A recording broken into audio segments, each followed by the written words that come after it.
Acts 18. After this, Paul left Athens and went to Corinth, and he found a Jew named Aquila, a native of Pontus, recently come from Italy with his wife Priscilla, because Claudius had commanded all the Jews to leave Rome. And he went to see them, and because he was of the same trade, he stayed with them and worked, for they were tent makers by trade. And he reasoned in the synagogue every Sabbath, and tried to persuade Jews and Greeks. When Silas and Timothy arrived from Macedonia, Paul was occupied with the word, testifying to the Jews that the Christ was Jesus. And when they opposed and reviled him, he shook out his garments and said to them, "Your blood be on your own heads. I am innocent. From now on, I will go to the Gentiles." And he left there and went to the house of a man named Titius Justus, a worshipper of God. His house was next door to the synagogue. Crispus, the ruler of the synagogue, believed in the Lord, together with his entire household. And many of the Corinthians, hearing Paul, believed and were baptized.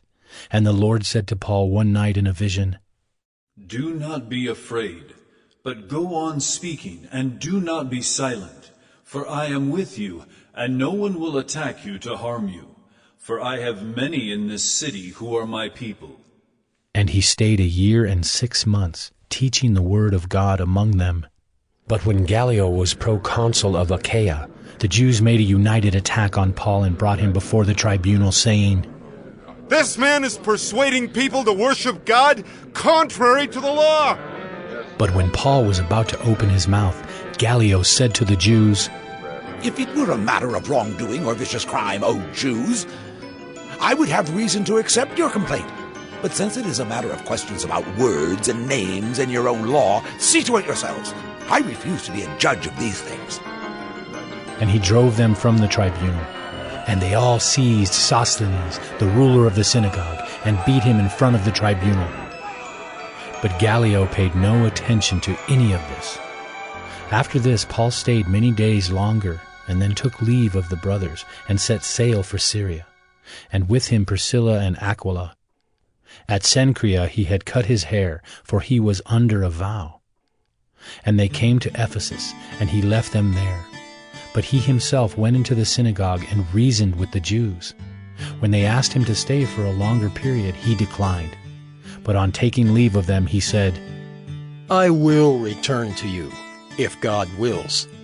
And he set sail from Ephesus. When he had landed at Caesarea, he went up and greeted the church, and then went down to Antioch.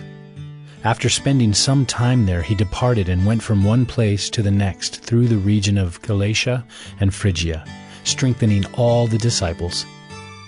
Now a Jew named Apollos, a native of Alexandria, came to Ephesus. He was an eloquent man, competent in the Scriptures. He had been instructed in the way of the Lord, and being fervent in spirit, he spoke and taught accurately the things concerning Jesus, though he knew only the baptism of John. He began to speak boldly in the synagogue, but when Priscilla and Aquila heard him, they took him and explained to him the way of God more accurately. And when he wished to cross to Achaia, the brothers encouraged him and wrote to the disciples to welcome him.